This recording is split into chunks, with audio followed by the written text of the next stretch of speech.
Hello everyone, and welcome to the sixth and final part of our series for Unit 2, Area Study 1, Economic Growth and Sustainable Development. Today we're going to be talking about some environmental policy and basically environmental actions that have occurred to try and make sure that the growth part of our economic growth has been sustainable and environmentally friendly going into the long term. There will be a little bit of a mix of opinions here, partly because this will talk about some of the things the government has done to try and protect the environment and make our growth sustainable, but then a lot of the actual things that our government have done in recent times have been not incredible for the environment. To use examples of like abolishing many things, to the point where the point that I tend to make about this is the fact that environmental policy had to be removed from the study design for Year 12 economics because our government didn't currently really have any environmental policy. So without any further ado, let's get right into it. So when we talk about this, we talk about long-term economic prosperity and environmental sustainability. So prosperity is all about focusing on the nation's overall health, with a particular emphasis on material factors linked to growth in production. So economic growth, income, expenditure, and wealth creation, we want that to increase and improve over time so people are better off and are able to basically live better. So while it does not exclude non-material factors, its main focus is on the national improvement that helps Australians accumulate wealth and a more prosperous lifestyle. Because if you have wealth, one of the best things about wealth is that wealth normally earns an income. And then if you get wealthy enough, you can live off the income that your wealth creates. So for example, if you have enough money in shares or in savings accounts, you can just live off that and then you can live strongly for a while. Sorry for the looking to the right. I just put down Eleanor for a nap and she wiggled a little bit and the monitor went off, but she's still asleep, so this is still good to record. So prosperity is really important and wealth creation is really important. It's been really, really hard in current times for younger generations to create wealth because house prices are so insane. So wealth creation is something that probably should be a bit more of an issue for our current government, especially for lower income earners, rather than focusing on the people who already have wealth, which we often tend to reward.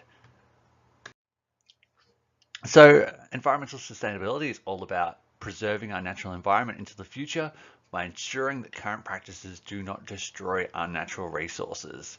If you've been following the news in the last few weeks, there have been a bit more and more news about some mining companies destroying Aboriginal sites to get access to more of our natural resources, which is kind of a show of the fact that we don't focus too much on environmental sustainability at the moment.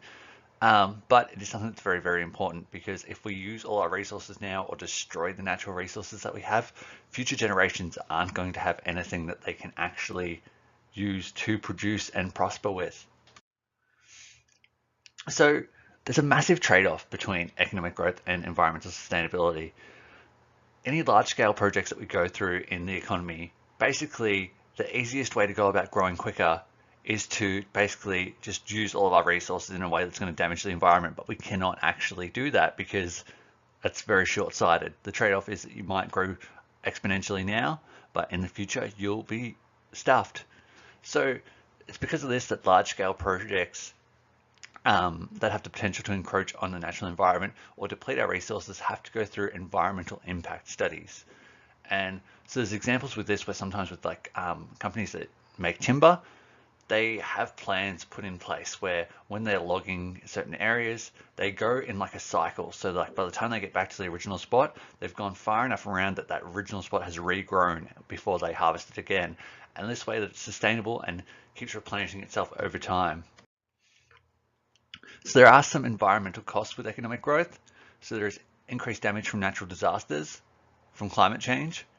Climate change is a big thing that's depending on your views whether it exists or not. Science says yes, and I'm a man who likes science and agrees with science. So climate change meaning that we have had basically changes to our overall climate, which means that it is actually getting hotter each year. Like if you look at the science behind it and the data behind it, it's getting like half a degree warmer each year. And that's leading to increased damage from natural disasters, heat waves. Summers are getting hotter, as seen by the crazy bushfires we had last summer in Eastern Australia. Drought, which Australia's been suffering with for a long time. Tropical diseases, drier and hotter summers, warmer winters, and warmer waters in general, which can hurt ecosystems. So if you look at it right now, we are on the 20th of June when I'm recording this, and it's bright and sunny outside. Like, it's not even cold. I'm wearing a t-shirt. So like, winters aren't that cold anymore. We complain that they are. The mornings are cold, but they're not that cold, and that can do damage to our economic growth long term, because it's going to affect how natural resources are grown and developed.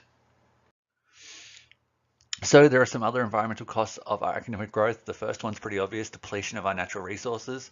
If we go through them too quickly, they can't replenish themselves, or some of them are non-renewable, which means that once they're gone, they're gone.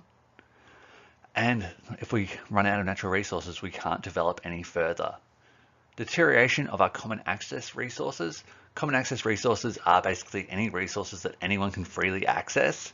So natural resources like our fisheries, forests, and even clean air, which are likely to be degraded over time unless the government intervenes. So without intervention, these resources would deteriorate quickly. So the government actually puts limits on like the size of fish that you can catch, or you need a license to fish in general, or where you can and can't cut down trees. And for clean air, like, there are rules around pollution and emissions trading, which we'll look at a little bit later on, that prevent businesses from polluting too much, so we don't have air that is dangerous or too polluted to breathe. So the last part of this PowerPoint, so the next 4-ish slides, are policy responses to address the environmental effects of economic growth. So regulations and legislation. So the Environmental Protection and Biodiversity Conservation Act of 1999 is the government's central piece of environmental protection legislation.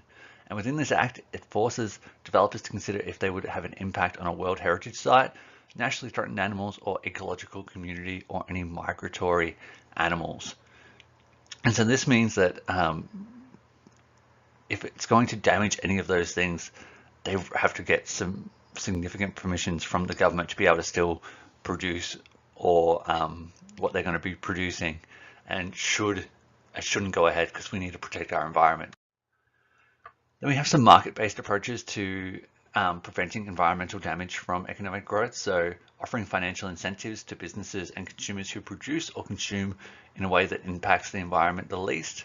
And this can be through subsidies or taxes to manipulate behavior. So one of the most common of these is there are subsidies on the both production and sale of solar panels. And if you have enough solar panels on your property, and to kind of just like offset that, a subsidy is a payment made by the government to lower the cost of that product, good or service. So subsidies going to the producer lowers their cost of production, makes them want to produce solar panels. And for the consumer, it makes the overall cost of solar panels cheaper, making us want to purchase them. So with solar panels as well, if you have enough solar panels and get enough sunlight and create enough solar power on your property, you can actually feed power back onto the grid, and then you can actually have negative power bills where you are making money. And that's another incentive to produce solar power. It's a cleaner form of energy. It is a clean form of energy. It doesn't require burning coal like the majority of our energy, and that can be very positive. Other than that, we have taxes that can also manipulate behavior. So we tend to tax more highly things that are going to damage the environment, and therefore try and prevent people from using them. So market-based approaches just basically means anything that's put in place to affect the factors of supply and demand. Then we've got an emissions trading scheme. So when they got rid of the carbon tax that was put in by Julia Gillard's Labor government many years ago, when we had 3 prime ministers in a year, because Australian politics are crazy, the government provides or sells a certain amount of permits to businesses, allowing them to pollute a certain amount of CO2 into the atmosphere. So you get a certain amount of permits in a year. If you use those permits and you still need to pollute more, you have to buy more permits from other businesses. And prices are set by market forces. So market forces being factors of supply and demand. Basically, this works as an incentive that if you do not pollute, you can sell your leftover permits at a high price to other businesses who are polluting, and you're doing better for that. And each year over time, the government will supply less and less permits to drive up the prices of polluting. So the less supply there are of permits, the more and more people will have to pay to pollute. And then eventually that should mean that businesses are producing in a way that doesn't damage the environment and is sustainable in the long term.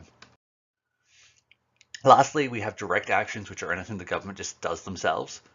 So they fund it so it can be better for the environment. So they had an establishment of a $1 billion clean energy innovation fund to try and get people to conduct research and development to find innovative new ways of having energy that is clean and doesn't damage the environment. They funded to support the Australia's government's Green Army program, establishing a national land care program. They had a goal to plant more than 20 million native trees by 2020, which it'd be interesting to hear how that actually went, because when I got this information, it was a few years ago, and I wonder how much they've actually reached that target. And lastly is the government's clean water plan for the Murray-Darling Basin and protection of the Great Barrier Reef. So this is all money going ahead. I know recently they actually took away funding from protecting the Great Barrier Reef, which to me is a little bit crazy. I know why you'd do that, because it doesn't actually contribute. Well, it does. It contributes through tourism, but the government didn't think that it contributed enough, so they took funding away from it, in my opinion. So these direct actions are just anything the government specifically does to get people to benefit the environment. So planting 20 million more trees is obviously going to be good for air quality and everything within Australia. And these are all things to try and prevent those negative environmental impacts of economic growth, as it can cause a lot of environmental damage. That's it for this topic. So hopefully it has gone well for you and you are ready for whatever assessment you have coming up. If you have any questions at all, feel free to send me an email on sean.bryan@education.vic.gov.au, which will be in the description below. If you have any other questions at all, send me a message, send me an email, start a chat, whatever. I'm good with whatever. And then you only have 2 more topics to go in year 11 economics, unless you're just watching this randomly, not as a student, in which case, good for you. Good for you. Other than that, I hope you have a wonderful day, and I will see you next time. Goodbye.